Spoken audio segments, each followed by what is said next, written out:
जी। जी sir, प्रणाम। हाँ जी, नमस्कार। सबसे पहले हम अपना परिचय दिला देते हैं। मैं विनोद सिंह, एएसबी तक न्यूज़।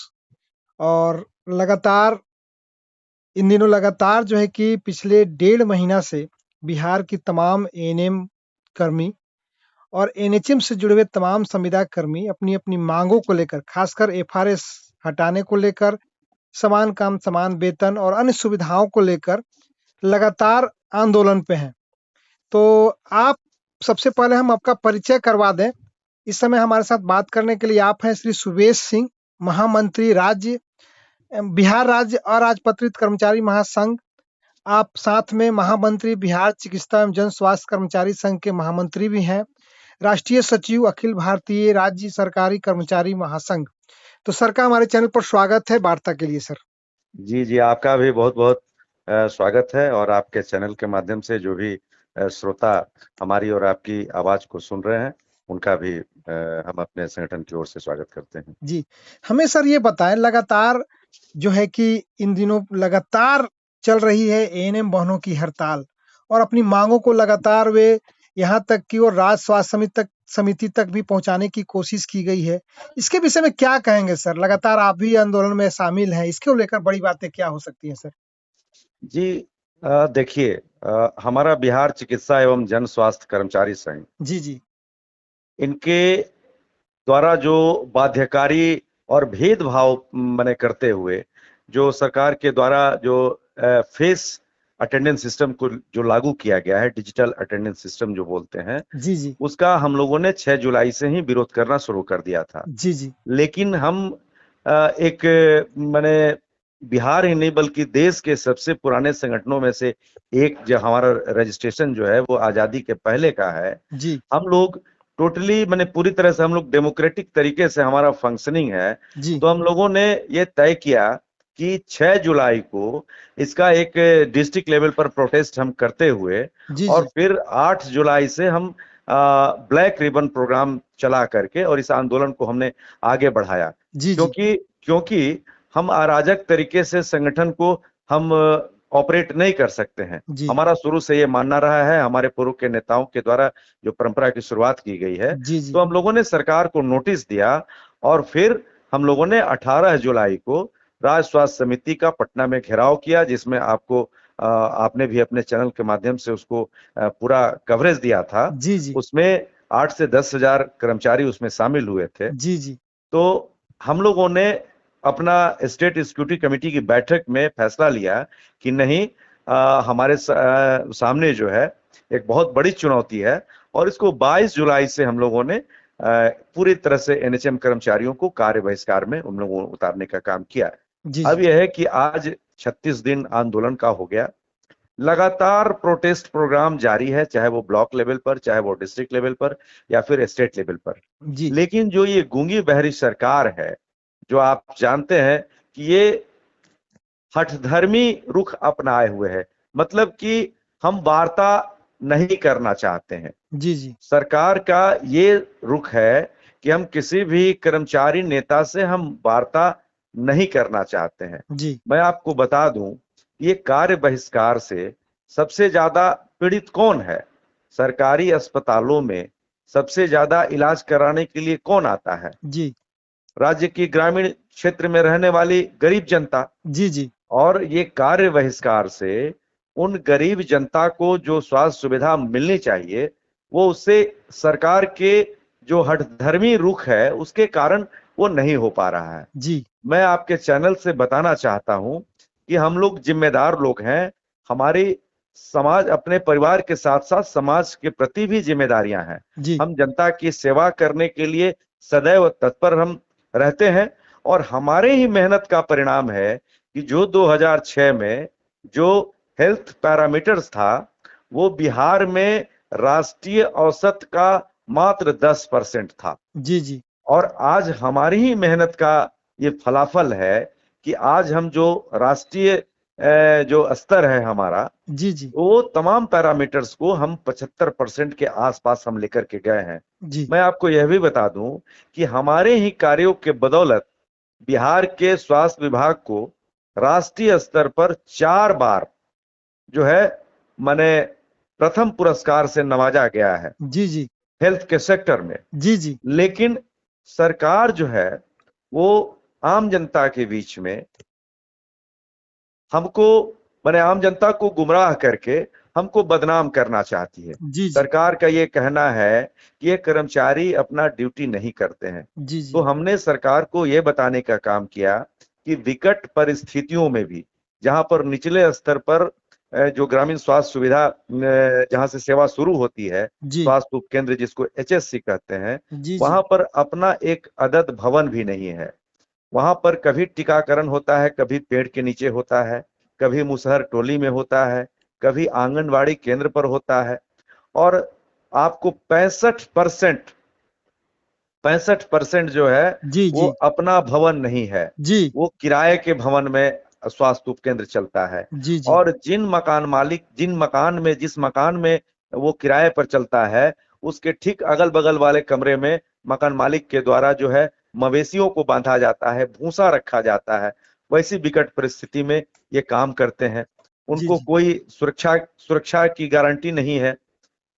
तो जी जी ऐसे परिस्थिति में ये सरकार के तरफ से पता नहीं क्या उनके दिमाग में आया कि इनको 3 बार जो है सुबह और दोपहर में और एक बार फिर शाम में 5 बजे जी एक जी फेस अटेंडेंस सिस्टम एफआरएस ला करके और उनको जंजीरों में जकड़ने का प्रयास मैंने सरकार की तरफ से ये किया जा रहा है। जी जो ये सरकार का ये निर्णय जो है वो पूरी तरह से अव्यवहारिक और अविवेकपूर्ण है। जी जी हम लोगों ने इसका मैंने बृहद तरीके से इसका प्रतिरोध किया है।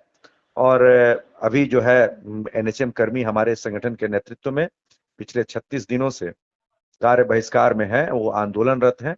सरकार उनसे वार्ता नहीं करना चाहती है और हम जो है अब जो है इस आंदोलन को और तेज करने का हम लोगों ने मन बनाया है। 24 तारीख को हमारी स्टेट एग्जीक्यूटिव कमेटी की मैंने विस्तारित बैठक हुई थी जी जी वर्चुअल प्लेटफॉर्म पर। तो उसमें हम लोगों ने फैसला लिया है कि अब इस आंदोलन को तेज करते हुए हम लोग सरकार को बैकफुट पर लाएंगे। जी 28, 29 और 30 अगस्त को पूरे प्रदेश का नियमित कर्मचारी भी इन एनएचएम कर्मचारियों के समर्थन में और उनका भी जो 20 सूत्री डिमांड है जी उसके जी समर्थन में वो कार्य बहिष्कार में उतर रहे हैं। जी जी हमें ये बताएं सर, क्या आपकी तरफ से भी राज्य स्वास्थ्य समिति के जो ईडी हैं उनसे वार्ता करने का जो है कि आपने समय मांगा है या आगे की उम्मीद बन रही है आपकी?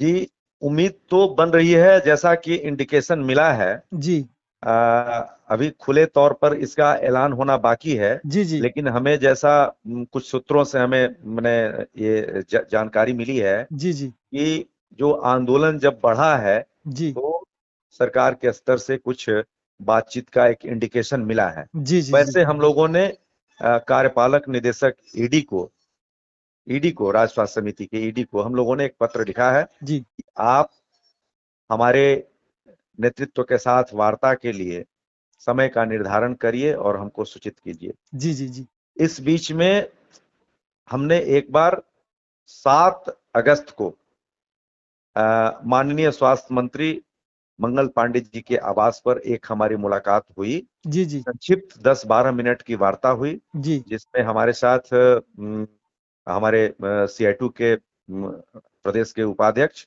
और हमारे पूर्व नेता चिकित्सा संघ के पूर्व जनरल सेक्रेटरी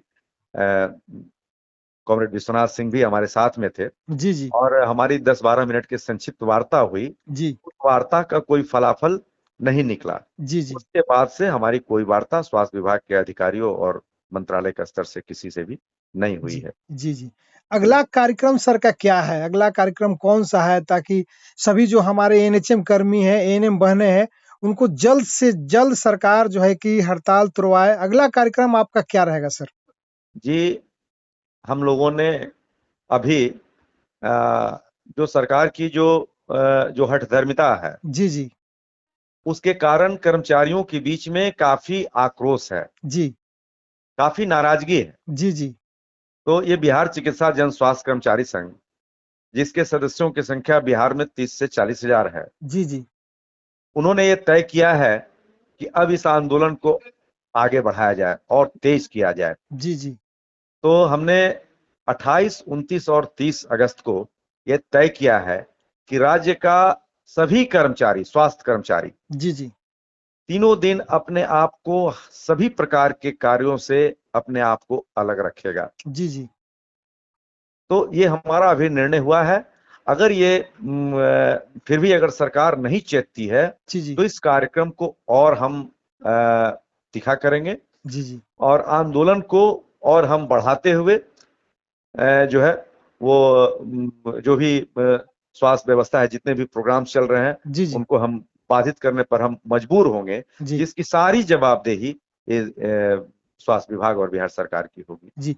हम सर अंत में आपसे यह पूछना चाहेंगे और यह जानना भी चाहेंगे कि जी आपसे जुड़े तमाम जो एएनएम है, एनएचएम कर्मी हैं और बहुत सारे कर्मी आपके सपोर्ट में हैं, तो उनके जी लिए बड़ा संदेश क्या है? ताकि जो एकता बनाए रखने वाली बात रहती है, एक बड़े संगठन को लेकर चलना पड़ता है, तो एकता भी रहना ज़रूरी है, तो क्या कहेंगे इसको लेकर सर ये आप? ये सबसे सबसे बड़ी चीज है कि जिस संगठन के नेतृत्व में हम आंदोलन चला रहे हैं जी, उसके प्रति भरोसा और विश्वास। जी, जी। और कोई भी लड़ाई जो है एक छोटे प्लेटफॉर्म से नहीं जीती जा सकती है। जी, जी। तो इसलिए हालांकि मैं आपको बता दूं कि ये एनएचएम कर्मचारी जो हमारे नेतृत्व में जो अभी फाइट कर रहे हैं, स्ट्रगल कर रहे हैं, जी, जी। उनकी संख्या 15,000 से ज्यादा है। जी, जी। फिर भी हम लोगों ने ये तय किया है कि इसका विस्तार किया जाए जी। और नियमित कर्मचारियों को भी इसमें उतारा जाए। जी, जी। इसके अलावे जो बिहार राज्य आशा एवं आशा फैसिलिटेटर संघ है, बिहार में ये ममता जो कहते हैं प्रशिक्षित प्रसव सेविका सह ममता का जो संगठन है, जी, जी। ममता ममता संघ और वैक्सीन कुरियर संघ, जी, जी। इन तीनों स्कीम वर्कर्स के संगठनों से, उनके नेताओं से जी, जी। हमने अपील किया है कि आप भी इस लड़ाई को समर्थन देते हुए इस लड़ाई को, हमारे हाथ को आप मजबूत करें। जी, जी। इसके अलावे हमने राज्य में जब सरकार हमारी बात नहीं सुन रही है तो हम इसमें कुछ राजनीतिक पार्टियां जो अपने मैनिफेस्टो में हमारी मांग को उन्होंने रखा था, जी, जी। जैसे कि ठेका संविदा पर बहाली पर रोक लगाने और जो रिक्त पद है उस पर नियमित बहाली करने की मांग जी, जी। उन्होंने अपने मैनिफेस्टो में किया था। जी। पेंशन का डिमांड हमारे मांग को अपने मैनिफेस्टो में रखा था। जी, जी। उनसे हम अपील करते हैं आपके चैनल के माध्यम से जी। कि वो राजनीतिक हस्तक्षेप करे और जो है सरकार पर हमसे वार्ता करने का वो दबाव बनाए। जी, जी। मैं आपके चैनल से जी, उनसे अपील करना चाहता हूँ। जी। तो जी सर का बहुत-बहुत धन्यवाद। श्री सुबेश सिंह, महामंत्री बिहार राज्य अराजपत्रित कर्मचारी महासंघ। लगातार एएनएम और एनएचएम से जुड़े हुए संविदा कर्मी लगातार जो है कि आंदोलनरत है और सर का कहना है कि आने वाले दिनों में अगर राज्य सरकार आपकी बात नहीं सुनती है तो आंदोलन को और तेज किया जाएगा, तीखा किया जाएगा। तो बहुत-बहुत धन्यवाद सर हमारे साथ बात करने के लिए आपका। धन्यवाद, धन्यवाद आपको।